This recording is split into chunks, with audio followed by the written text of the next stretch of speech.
कृष्णा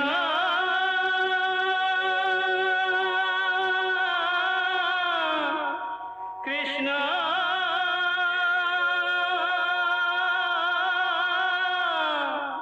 हरे कृष्णा हरे हरे।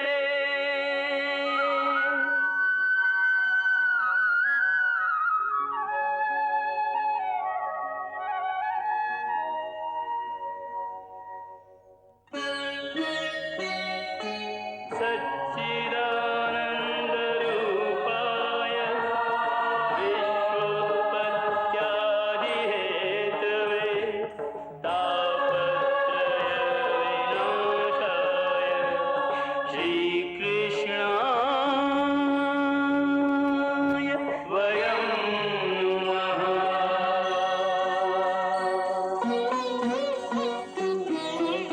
श्रीकृष्ण गोविन्द हरे मुरारे, हे नाथ नारायण वासुदेव। हरे कृष्ण राधे कृष्ण कृष्ण कृष्ण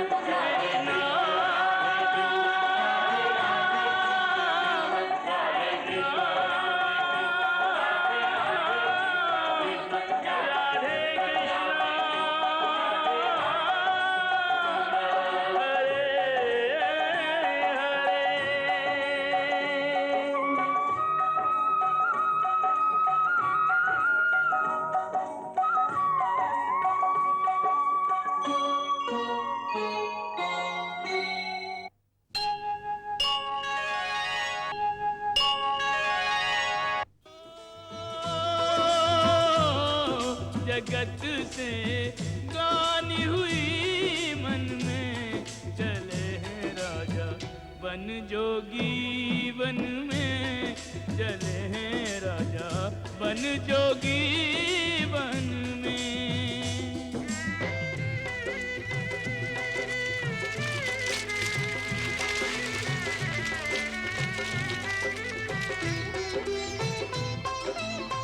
माया महल दास और दासी, माया महल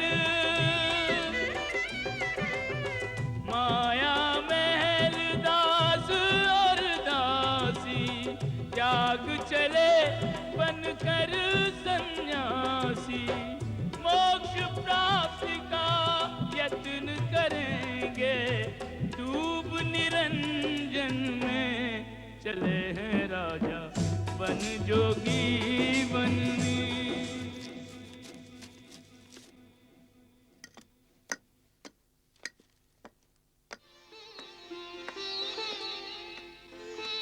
प्रणाम भगवान। कल्याणमस्तु। मैं तुम्हारी प्रतीक्षा कर रहा था पुत्र। हमारी प्रतीक्षा?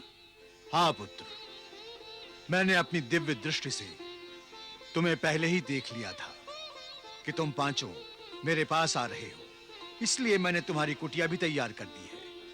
पितामह।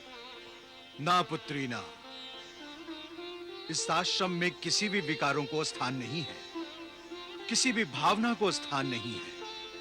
स्थान है तो केवल एक ही भावना को, भक्ति भावना को, ईश्वर को समर्पित होने की भावना को। चलो।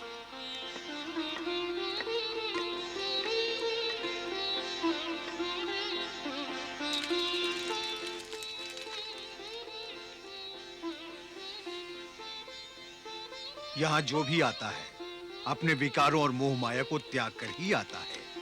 तुम्हें भी यहां रहकर अब केवल ईश्वर की आराधना और मोक्ष प्राप्ति का प्रयास करना चाहिए। परंतु भगवान, जिस दशा को आज हम प्राप्त हुए हैं, उसका कारण क्या है? लोभ। लोभ उसका कारण है पुत्र। लोभ से पाप, अधर्म तथा महान दुख की उत्पत्ति होती है। लोभी मनुष्य बहुत सा लाभ पाकर भी संतुष्ट नहीं होता। भोगों से चाहे वो कितना ही सुख पाले, कभी तृप्त नहीं होता। ये एक ऐसी लालसा है जो बढ़ती ही रहती है, यहां तक कि यही मोह मनुष्य को अपनी अधूरी कामनाएं, आशाएं और इच्छाएं पूरी करने के फेरे में डालकर जन्म जन्मांतर के चक्रव्यूह में फंसा देता है।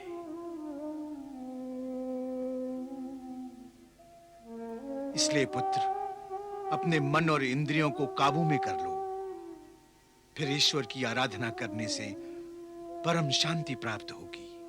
परंतु भगवान, हमारे ज्येष्ठ भ्राता श्री धृतराष्ट्र ने, जो स्वयं ज्ञानी हैं, आज संपूर्ण कुरुकुल की विपरीत दशा क्यों है? अज्ञान के कारण। अज्ञान के कारण? हाँ पुत्री, अज्ञान के कारण। ज्ञान जब लोभ के आवरण से आवृत हो जाता है, तब अज्ञान का जन्म होता है। जब तक लोभ रहता है, तब तक अज्ञान भी बना रहता है, और जब लोभ क्षीण होता है, तब अज्ञान शून्य हो जाता है। लोभ पर विजय कैसे प्राप्त की जा सकती है भगवान? संयम। संयम के कारण ही मनुष्य में क्षमा, धैर्य, अहिंसा, समता, निस्वार्थ, निर्लोभ जैसे सद्गुणों का उदय होता है, जो मनुष्य को धर्म के मार्ग से भ्रष्ट नहीं होने देते। इसका अर्थ है भगवान कि संयम सबसे श्रेष्ठ है। वत्स, अहिंसा, सत्यवचन, दान, संयम, इन सब से श्रेष्ठ है तप, और उपवास से बड़ी कोई तपस्या नहीं है। हे धृतराष्ट्र, दान से बढ़कर कोई दुष्कर धर्म नहीं है। माता की सेवा से बड़ी कोई सेवा नहीं है, और संन्यास से बड़ा कोई तप नहीं है।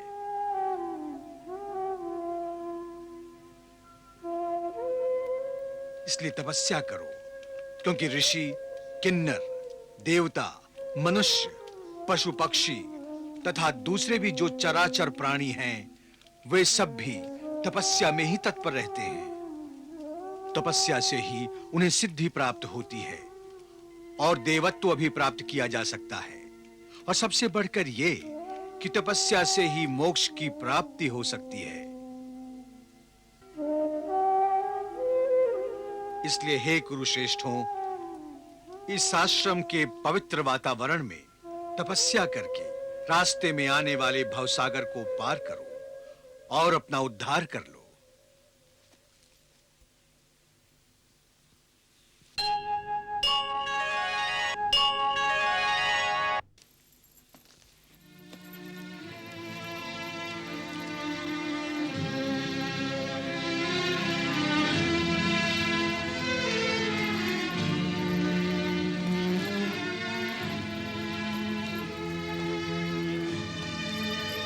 क्या बात है बड़े भैया, आप इतने व्याकुल क्यों हैं?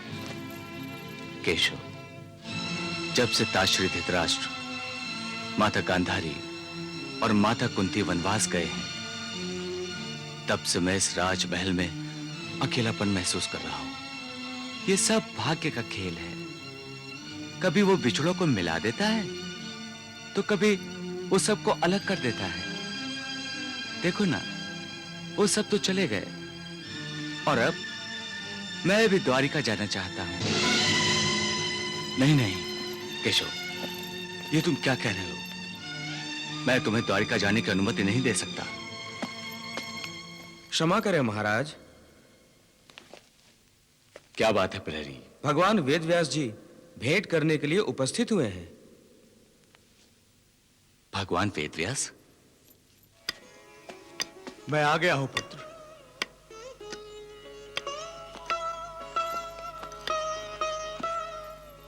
प्रणाम पितामह। आयुष्मान भव। आइए भगवान, विराजिए, आइए।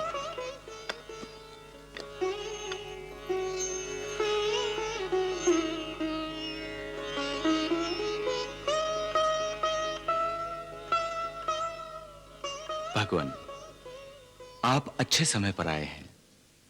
देखिए ना, मधुसूदन द्वारिका जाने की बात कर रहे हैं। अब इनके बिना मैं सारा कार्यभार कैसे संभाल पाऊंगा? अब आप ही इन्हें रोकिए। मैं इन्हें जाने की अनुमति नहीं दूंगा। आखिर मधुसूदन पर मेरा भी तो कोई अधिकार है। धन्य हो युधिष्ठिर, तुम प्रभु पर अपना अधिकार जता रहे हो, और प्रभु भी धन्य है जिन्हें अपने आप पर तुम्हारा अधिकार स्वीकार है।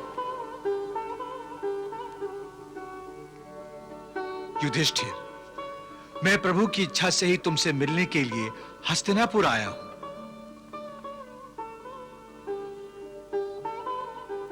युधिष्ठिर, तुम ज्ञानी हो, धर्मज्ञ हो। तुम जानते हो, मनुष्य पृथ्वी लोक पर जन्म लेते समय अकेला आता है और मृत्यु की उंगली पकड़कर यमलोक जाते समय भी अकेला ही जाता है। फिर तुम्हें यह अकेलापन क्यों खल रहा है? वत्स, अब तुम्हें धृतराष्ट्र, गांधारी, कुंती और विदुर की चिंता करने की कोई आवश्यकता नहीं है। वो सब मेरे ही आश्रम में हैं। वो अपने जीवन के अंतिम पर्व पर पुण्य संचय करने का प्रयास कर रहे हैं, और इस प्रयास में तुम भी हाथ बटा सकते हो। वो कैसे भगवान? पुण्य करके पुत्र। माता पिता जो भी पुण्य कार्य करते हैं, उस पुण्य के कुछ अंश का पुत्रों को भी लाभ होता है। उसी तरह पुत्र जो पुण्य कार्य करता है, उसके कुछ अंश का माता पिता को भी लाभ होता है। बताइए भगवान, ऐसा कौन सा पुण्य कार्य मैं करूं जिसका लाभ मेरी माताश्री और ताश्री को मिले? अश्वमेघ यज्ञ करके पुत्र। अश्वमेघ यज्ञ? हां पुत्र, तप, यज्ञ और दान धर्म द्वारा मनुष्य अपने पापों से मुक्त होकर पुनीत हो जाता है। पुण्य प्राप्ति के उद्देश्य से ही यज्ञ का अनुष्ठान किया जाता है। अश्वमेघ यज्ञ से सारे पापों का और चिंताओं का हरण होगा। तुम पुण्य के अधिकारी बन जाओगे। अश्वमेघ यज्ञ के कारण धृतराष्ट्र, गांधारी, कुंती, विदुर, इन्हें भी संतोष होगा। बड़े भैया, भगवान वेद व्यास की आज्ञा का पालन करना आपका धर्म है, क्योंकि इन्होंने आपको निष्पाप होने का उचित मार्ग बताया है। मैं जानता हूं केशव कि जो तुम चाहते हो वो तुमने पितामह के मुंह से कहलवा लिया, क्योंकि तुम मुझसे छोटे हो और भगवान बड़े हैं। हे कृष्णा, वास्तव में तुम ही सच्चे पृथ्वीपति हो। तुम मेरा सम्मान करते हो, यही तुम्हारे विशाल हृदय का परिचय है। तुम्हारे ही गुरुपदेश के कारण हम पांचों भाइयों की डूबती हुई नौका आंधी और तूफान का सामना करते हुए किनारे तक पहुंच पाई है। तुम हमारे मार्गदर्शक हो, तुम हमारे गुरु हो। इसलिए हे देवकी नंदन, तुम ही अश्वमेघ यज्ञ की दीक्षा लोगे, क्योंकि तुम ही यज्ञ हो, तुम ही अक्षर अर्थात अविनाशी हो। तुम ही ने यह त्रिलोक व्याप्त किया है। तुम ही स्वयं प्रजापति हो, तुम ही साक्षात धर्म हो। हे परमात्मा, तुम ही सृष्टि के रचनाकार और संहार करता हो। इसलिए यदि तुम स्वयं अश्वमेघ यज्ञ की दीक्षा ले लोगे तो मैं निष्पाप हो जाऊंगा और महान पुण्य का अधिकारी बन जाऊंगा।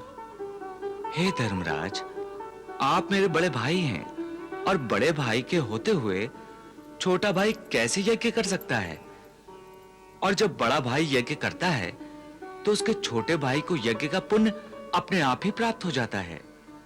इसलिए आपको ही यज्ञ करना चाहिए, क्योंकि आप एक श्रेष्ठ राजा हैं और धर्मात्मा हैं। हां पुत्र युधिष्ठिर, वासुदेव ठीक कह रहे हैं। हमारा आशीर्वाद सदा ही तुम्हारे साथ है।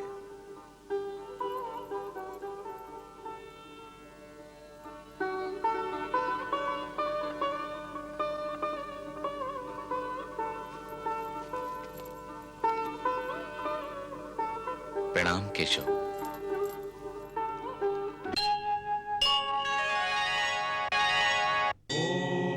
प्रजापतये स्वाहा। इदं प्रजापतये इदं नमः। ॐ इंद्राय स्वाहा। इदं इंद्राय इदं नमः। ॐ अग्नये स्वाहा। इदं अग्नये इदं नमः। ॐ सोमाय स्वाहा।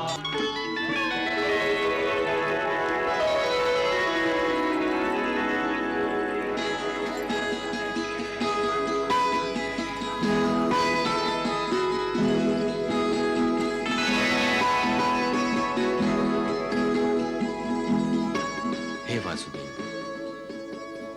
हे पितामह, अब आप हमारी इस पूजा को स्वीकार कीजिए।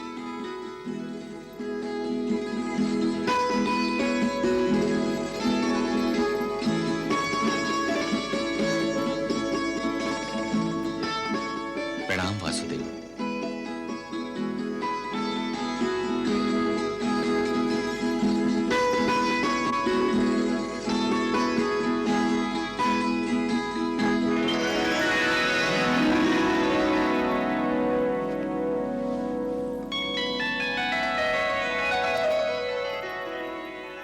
प्रणाम भगवान।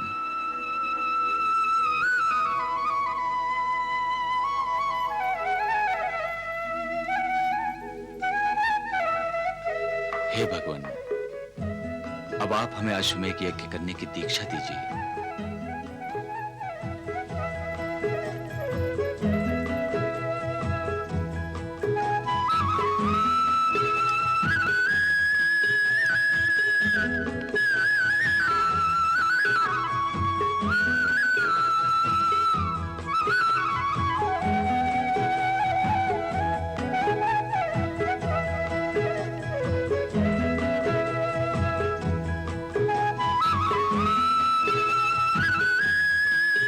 आज चैत्र पूर्णिमा है।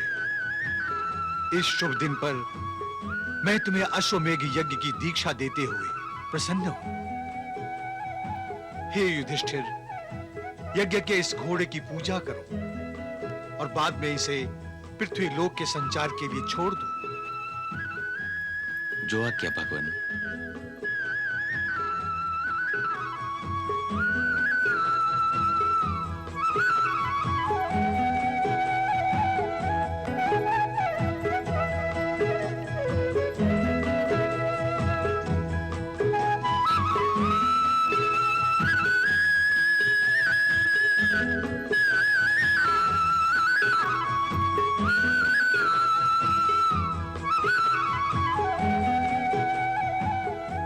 हे पार्थ, अब इस घोड़े की रक्षा का दायित्व मैं तुम्हें सौंपता हूं। ये घोड़ा जहां जहां जाएगा तुम्हें इसके पीछे पीछे जाना होगा। पृथ्वी पर ये घोड़ा हर दिशा में जाएगा। जहां जहां ये जाएगा वो प्रदेश पांडवों का होगा। हे सर्वसाची अर्जुन, तुम महान पराक्रमी हो, महान धनुर्धर हो।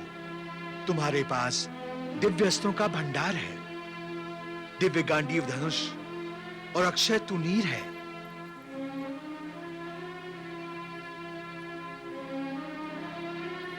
धर्मराज युधिष्ठिर का यह समय यज्ञ तुम्हारे बाहुबल और शौर्य पर निर्भर है। पृथ्वी लोक पर जो भी राजा यज्ञ के इस घोड़े को रोकेगा उसे विद्रोही माना जाएगा।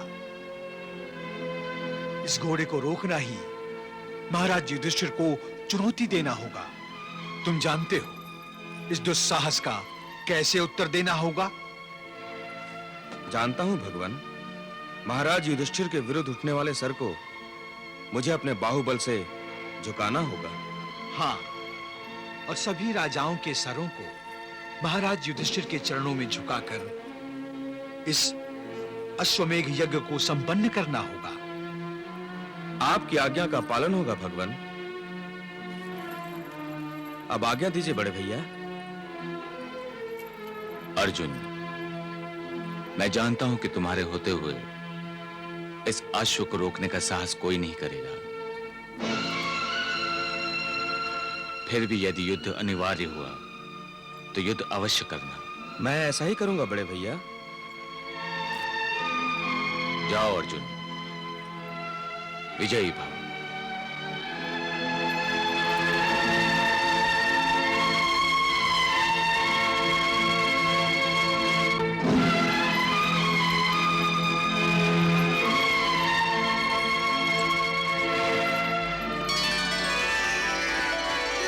मंत्रों से यज्ञाग्निका किशोर बढ़ना चाहो, बढ़ो। मेरा गांडीव तुम्हारी छाया बनकर तुम्हारे साथ रहेगा। अश्वपूज अर्जुन करे मंगलमय प्रस्थान।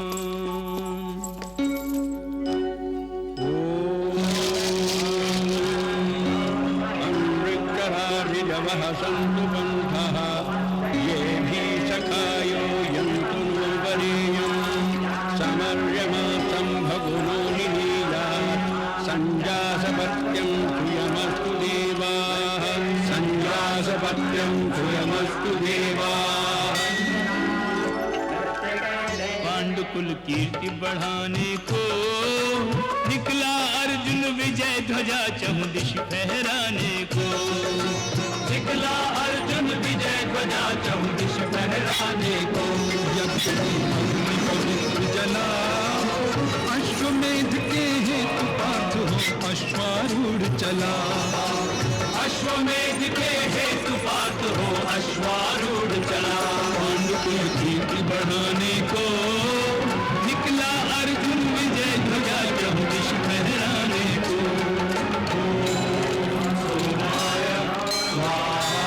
इदं सोमाय इदं नमः। इधर तो हो रहा मंत्रोच्चारण, उधर करिए नृप सहज समर्पण। रूप चरणों में आते हैं, दास बन शीश झुकाते हैं। भेंट सेवा में लाते हैं, यशोधन बढ़ते जाते हैं। अश्वमेध का यज्ञ जब हो निर्विघ्न समाप्त, दिग्विजयी राजा करे चक्रवर्ती पद प्राप्त। हस्तिनापुर में हर्ष भारी, जय अर्जुन जय धर्मराज बोले सब नर नारी। जय अर्जुन जय धर्मराज बोले सब नर नारी।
हे वासुदेव, आप ही की कृपा के कारण यह अश्वमेघ यज्ञ संपन्न हुआ है। अश्वमेघ यज्ञ की दक्षिणा में पृथ्वी का दान ही शास्त्रों में लिखा है। इसलिए धनंजय अर्जुन जो धरती जीत कर आया है, वो संपूर्ण पृथ्वी मैं आपको अर्पण करता हूं। हे धर्मराज, मुझ ब्राह्मण को पृथ्वी का क्या लाभ? धरती तो राजा को ही सुहाती है। तुम राजा हो और राज्य करना, प्रजा का पालन करना तुम्हारा धर्म है। इसलिए तुमने जो धरती मुझे अर्पण की है, मैं तुम्हें वापस कर रहा हूं। अब इस पृथ्वी पर तुम ही राज करना।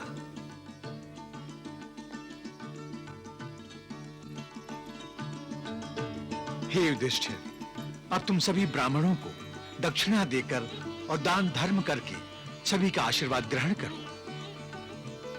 जो आज्ञा भगवान।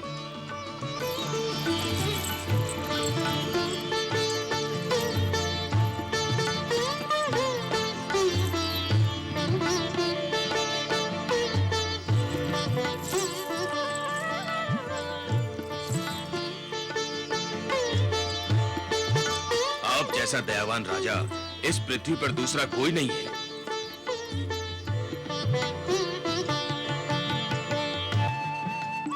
सम्राट युधिष्ठिर की जय हो। हे राजन, ये इस पृथ्वी का सौभाग्य है जो आप जैसा धर्मात्मा पृथ्वी का पालक बन गया है।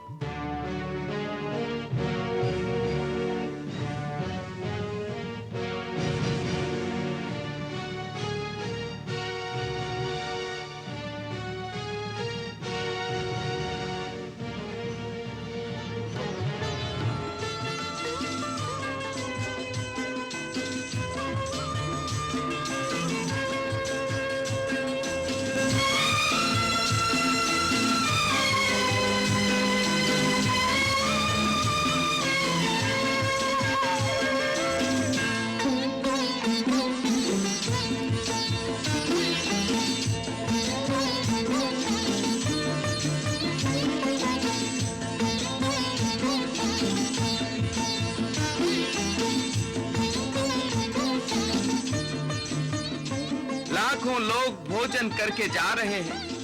दरिद्रों दुखियों सबके पेट की आग बुझ गई है। मन तृप्त हो गया है। सचमुच महाराज युधिष्ठिर पुण्य आत्मा है, पुण्य आत्मा।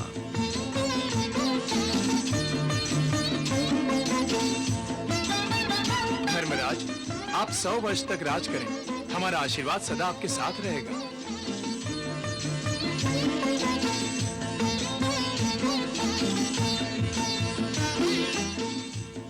ऐसा धर्म कार्य तो केवल सम्राट युधिष्ठिर ही कर सकते हैं। धन्य हो धर्मराज, धन्य हो। क्या ये सब सच कह रहे हैं? सच ही तो कह रहे हैं, ये सब सच कह रहे हैं। हाँ, ये सब ऋषि भी कह रहे हैं। ऋषि भला झूठ बोलते हैं? हाँ, ये सब सच है। मेरे जैसा महान, दयालु और दानवीर कोई दूसरा राजा इस पृथ्वीलोक पर है ही नहीं।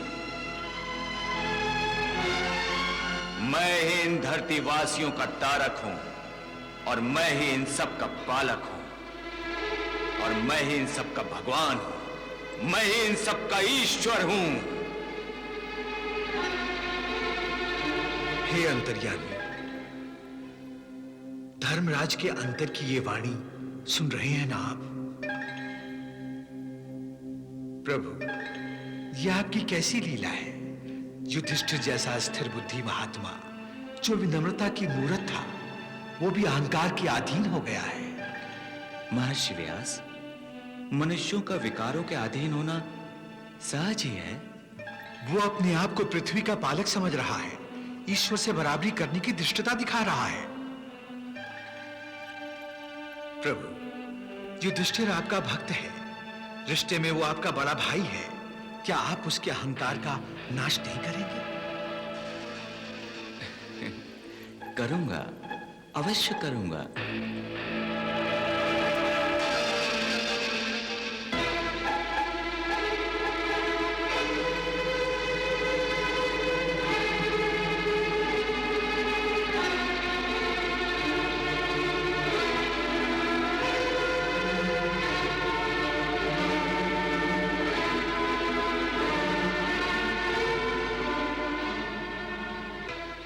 हे धर्मराज, तुम एक पुण्य आत्मा हो। तुमने निस्वार्थ बुद्धि से जो अन्न दान किया है, वैसा आज तक किसी ने भी नहीं किया। भगवान तुम्हें सहस्र वर्षों की आयु दे। सच बोल गए ब्राह्मण देवता, मेरे जैसा निस्वार्थ दाता कोई दूसरा नहीं है।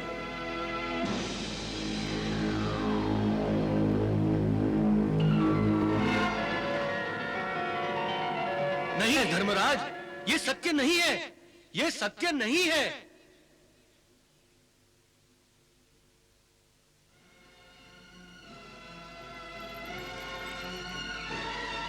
ये सत्य नहीं है? किसका साहस है जो इस सत्य को नकार रहा है? कौन है वो? यदि सत्य कह रहा है तो फिर डर कर क्यों छुपा हुआ है? सत्य बोलने वाले यूं छुपा नहीं करते। मैं छुपा नहीं हूं महाराज, सत्य की भांति आपके सामने ही हूं और आप मुझे देख नहीं पा रहे हैं।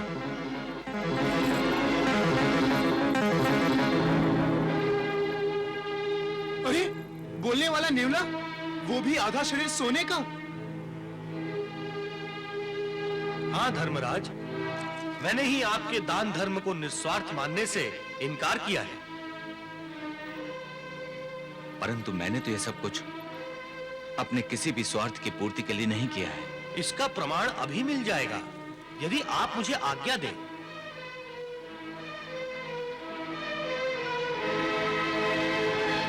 आज्ञा है।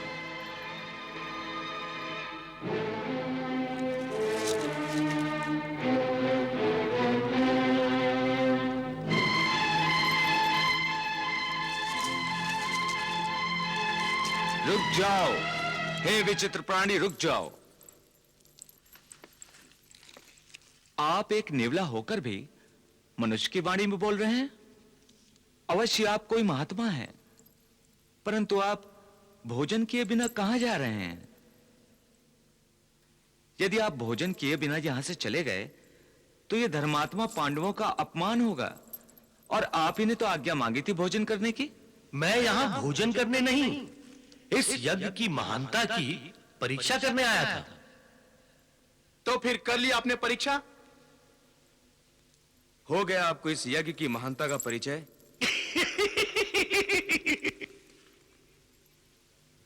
आप हमारा उपहास क्यों कर रहे हैं महात्मन?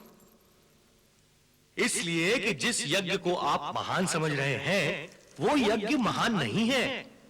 हे नेवले, तुम हमारा और हमारे यज्ञ का अपमान कर रहे हो। अपमान नहीं वायुपुत्र, मैं आपको सच्चाई बता रहा हूं।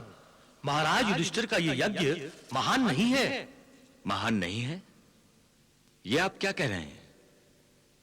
यज्ञ के लिए धर्म अनुसार जो कुछ भी किया जाता है वो सब मैंने किया है। मैंने सभी ज्येष्ठों और श्रेष्ठ व्यक्तियों की विधि पूर्वक पूजा की है, मंत्राहुति के साथ अग्नि का हवन किया है। दान दक्षिणा करते समय मैंने कभी अपना हाथ पीछे नहीं खींचा।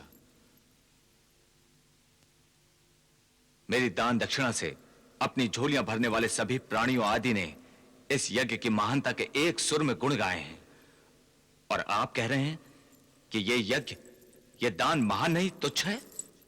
धर्मराज, आपके यज्ञ के कारण सभी के मन को संतोष प्राप्त हुआ होगा, परंतु यदि यह यज्ञ महान होता तो मेरा आधा शरीर जो सोने का नहीं है, वो भी इस यज्ञ के कारण सोने का बन जाता। आपका यह यज्ञ तो उस दरिद्र ब्राह्मण के यज्ञ के बराबर भी नहीं है, जिसके यज्ञ के भोजन के स्पर्श से मेरा आधा शरीर सोने का बन गया था। परंतु यह कैसे संभव हो सकता है? संभव है। हे महात्मन, आप यदि उस दरिद्री ब्राह्मण ने किस प्रकार से यज्ञ किया था उसे विस्तार से बताएं तो सब स्पष्ट हो जाएगा।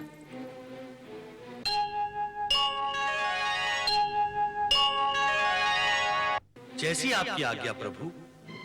कुरुक्षेत्र की पावन भूमि में कापोती नाम का एक वृद्ध ब्राह्मण अपनी पत्नी, पुत्र और बहू के साथ निवास करता था।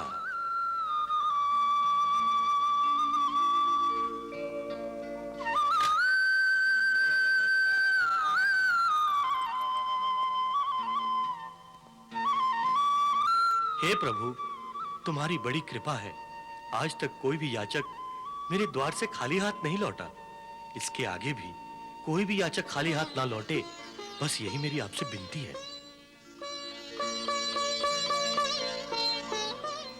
हर समय कहां एक समान रहता है, निरंतर बदलाव का ही दूसरा नाम समय है।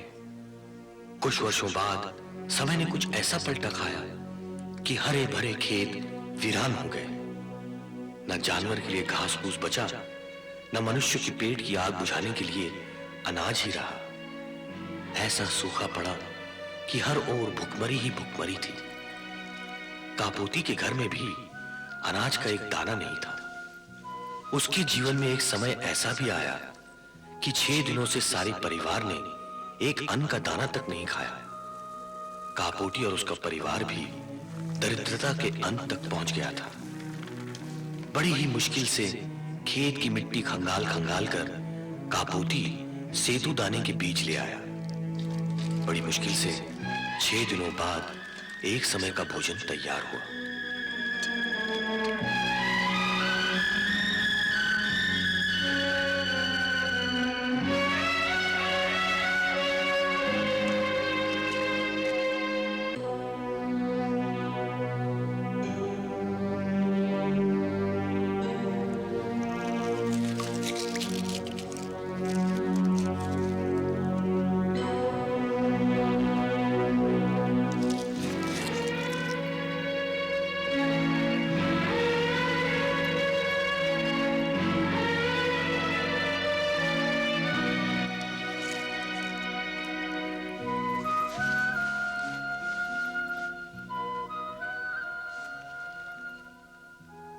हे धर्मात्मा, अन्नदाता के नाम पर एक भूखे दरिद्र ब्राह्मण को भोजन खिलाओ।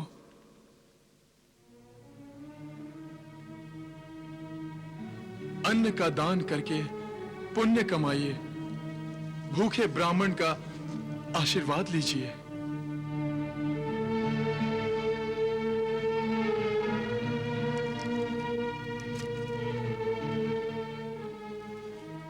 क्या आज एक दानवीर के द्वार से भी एक भूखे गरीब ब्राह्मण को खाली हाथ और खाली पेट लौटना पड़ेगा?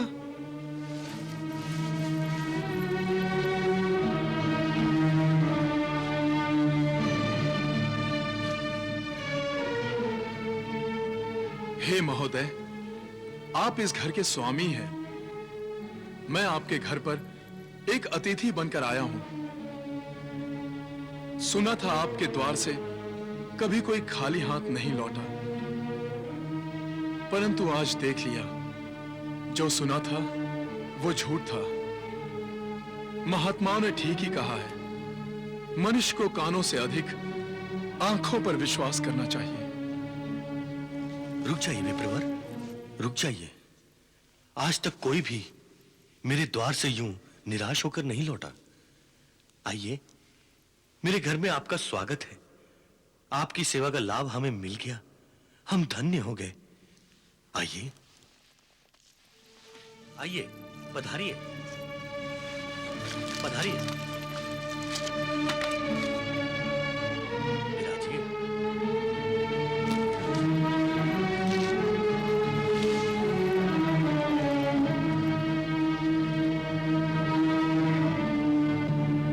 विराजिए विप्रवर, बैठिए।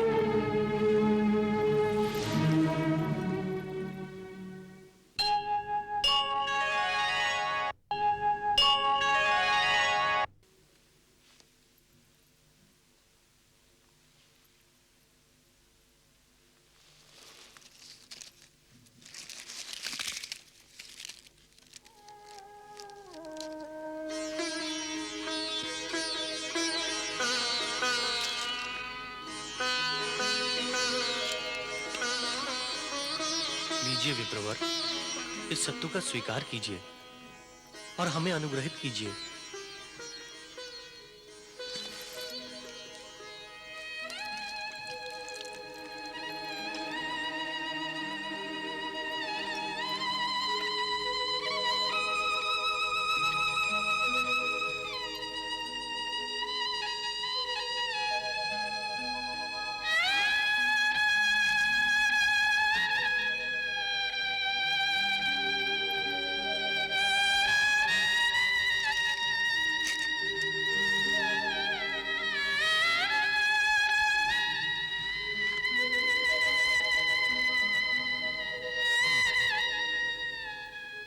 इससे तो मेरा पेट नहीं भरा महोदय।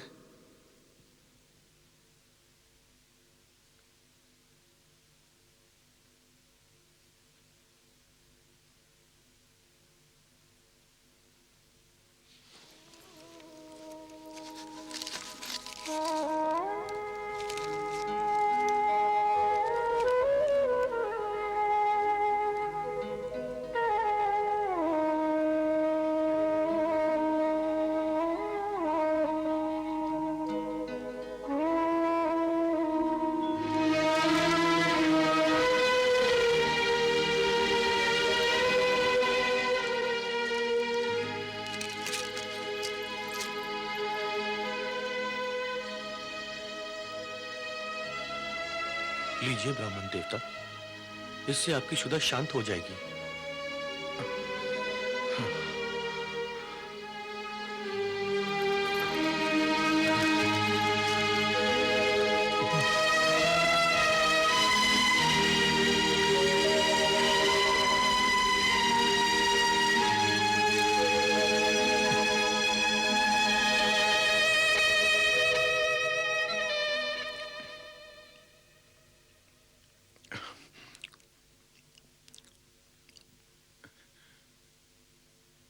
बहुत दिनों से कुछ खाया नहीं ना, सूखा जो पड़ा है।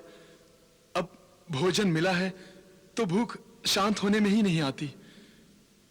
अब भी पेट नहीं भरा है।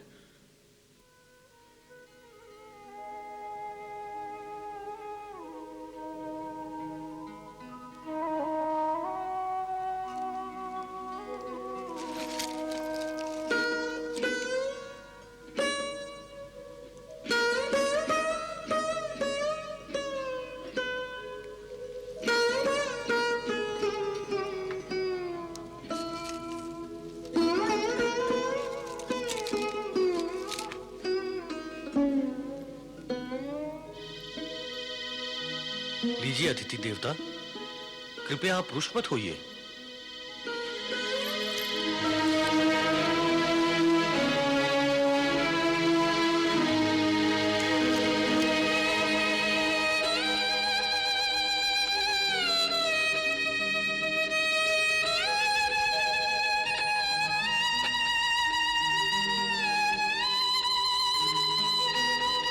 महोदय, क्या कुछ और भोजन मिलेगा?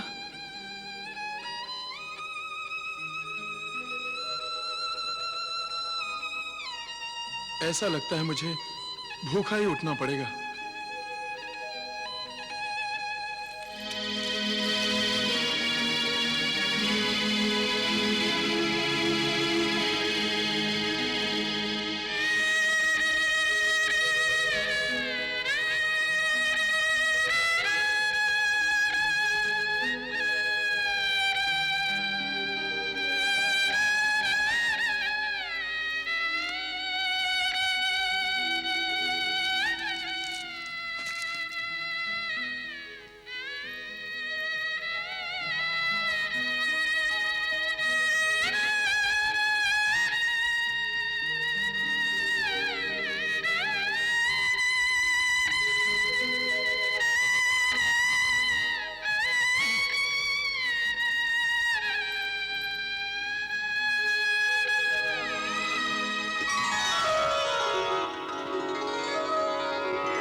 हे कापोती, मैं यमधर्म हूं। तुमने और तुम्हारे परिवार ने न्याय, धर्म और अपनी क्षमता से बढ़कर अन्नदान किया है। यहां तक कि तुमने अपने अतिथि धर्म का पालन करने के लिए अपने प्राणों तक की भी चिंता नहीं की। तुम्हारा यह दान यज्ञ ही है जिससे मैं संतुष्ट हूं। हे द्विश्रेष्ठ, तुम्हारे अतिथि धर्म का गुणगान तो देवता भी करते हैं, इसीलिए मैं इस सूखे में तुम्हारी परीक्षा लेने आया था। हे विप्रवर, भूख के कारण मनुष्य अपना विवेक खो बैठता है, उसकी बुद्धि भ्रष्ट हो जाती है और ऐसे में धर्म मार्ग से वो भ्रष्ट हो जाता है। परंतु तुमने अपने धर्म का पालन करके संसार के सामने एक महान उदाहरण रखा है। तुम महान हो। हे द्विश्रेष्ठ, तुम्हारी महानता इतनी है कि तुम्हें और तुम्हारे परिवार को सदैव ब्रह्मलोक ले जाने ब्रह्मलोक से दिव्य विमान आ रहा है। मैं वहीं पर चुपचाप छुपा सब कुछ देख रहा था। जैसे ही दिव्य विमान अदृश्य हुआ, मैं पतलों पर बचे हुए सत्तू के अंश को खाने बिल से बाहर निकला।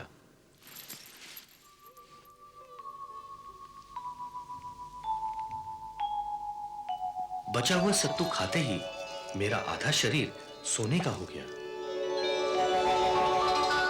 कृष्णा